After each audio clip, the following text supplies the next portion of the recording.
আসসালামু আলাইকুম গাইস, তো কেমন আছেন সবাই? আপনি জানেন কি আমাদের মহাসাগরে এমন এক প্রাণী আছে যে মারা যায় ঠিকই কিন্তু বাঁচিয়ে রাখে হাজারো প্রাণকে? নীলতিমি।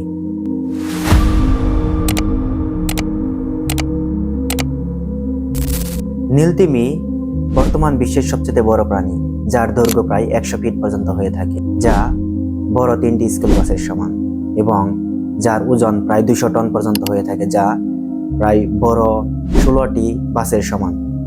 ব্লু হুইল প্রাণী জগতের মধ্যে সবচেয়ে বেশি জোরে আওয়াজ করতে পারে।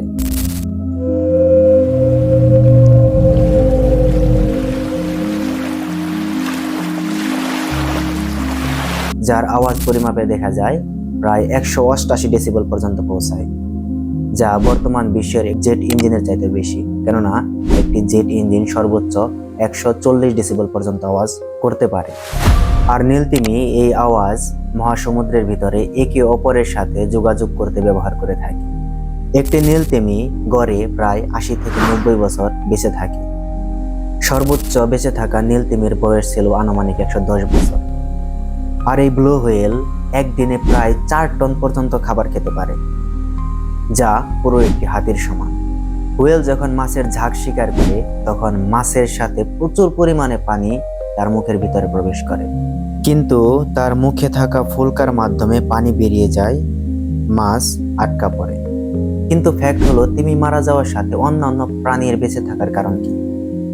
ব্লু হুইলের মৃত্যু দিয়ে শুরু হয় এক বিস্ময়কর যাত্রা।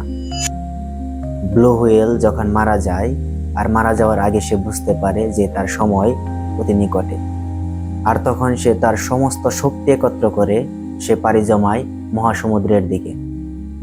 মহাসমুদ্রে যাওয়ার পর এক সময় সে মহাসমুদ্রের নিচে তলিয়ে যায় এবং সেখানে মৃত্যুবরণ করে। আর একে বলা হয় হুইল ফলস। প্রথমে তার বিশাল দেহ আহার করে বিভিন্ন ধরনের শিকারী প্রাণী, যেমন হাঙর এবং ইল মাছ। কয়েক মাস পরও হাড়ে লেগে থাকা সামান্য মাংস খেয়ে ফেলে সমুদ্রে থাকা ক্ষুদ্র ক্ষুদ্র প্রাণী। তারপর আসে এক অদ্ভুত প্রাণী, যার নাম হলো জম্বি ওয়ার্মস।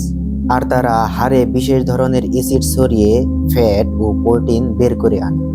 এই প্রোটিন আবার খাদ্য হয় সিমবায়োটিক ব্যাকটেরিয়া। শেষে যখন তিমির হাড় সমুদ্র তলে মাটির সাথে মিশে যায়, তখন সেখান থেকে জন্ম নেয় নানা ধরনের সামুদ্রিক উদ্ভিদ। আর এই পুরো প্রক্রিয়া সম্পন্ন হতে সময় লাগে প্রায় 100 বছর। আর তাই বলা হয় নীলতিমি মারা যায় ঠিকই কিন্তু বাঁচিয়ে রাখে হাজারো প্রাণ।